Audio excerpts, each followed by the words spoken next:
Hi, my name is Christine Ferguson, and I'm one of the owners of Ferguson Computers here in Shepherdsville, Kentucky. I'd like to talk to you about the Momo Challenge, which has sort of swept across the internet recently. So if you're not familiar with the Momo Challenge, let me kind of bring you up to speed. There's a picture that's being circulated kind of across the internet right now of this creepy bird-like woman called Momo. And Momo is supposedly popping up on social channels like Facebook, WhatsApp, and YouTube, and encouraging people, especially children, to hurt themselves.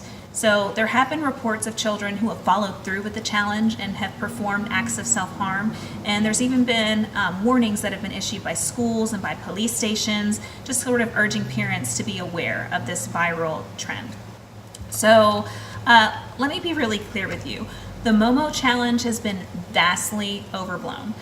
Despite what you might have read on social media, there is no concrete proof out there that anybody has hurt themselves as a result of this challenge. However, I do think that this is a great opportunity for us to talk about internet safety sort of as a whole. So it goes without saying that it's our job as adults to make sure that our children are using the internet safely and responsibly. So thankfully, there's some tools out there that can help us do that. So use of the internet for children of all ages really, but especially for those that are 12 and under, should be closely monitored and restricted.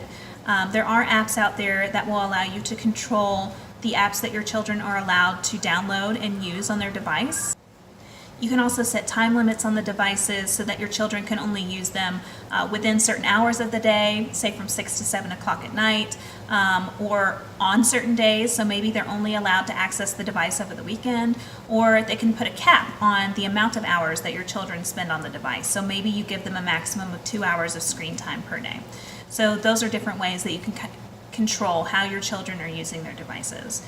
Now I do want to bring up, especially for younger children, the importance of closely monitoring the YouTube videos that they are allowed to watch. So you might remember last year there were many stories about children's YouTube videos that had been injected with some adult content that was able to escape YouTube's content filters and access children. So what they would do is they would use children's characters like Peppa Pig, Paw Patrol characters, Elsa from Frozen, and they would have them start off pretty benign, kind of doing normal things, maybe counting or going over colors, and then it would quickly change and turn into those characters performing acts of violence or even sex acts. So although YouTube has really cracked down on that and has done what they can do to try to remove those videos from the platform and punish those who put them up, it's still possible for content like that to sort of bypass the filters and reach your children. So for children that are of young age, especially elementary school age, it's very important to remember that they should not be watching YouTube out of earshot or eyeshot of an adult.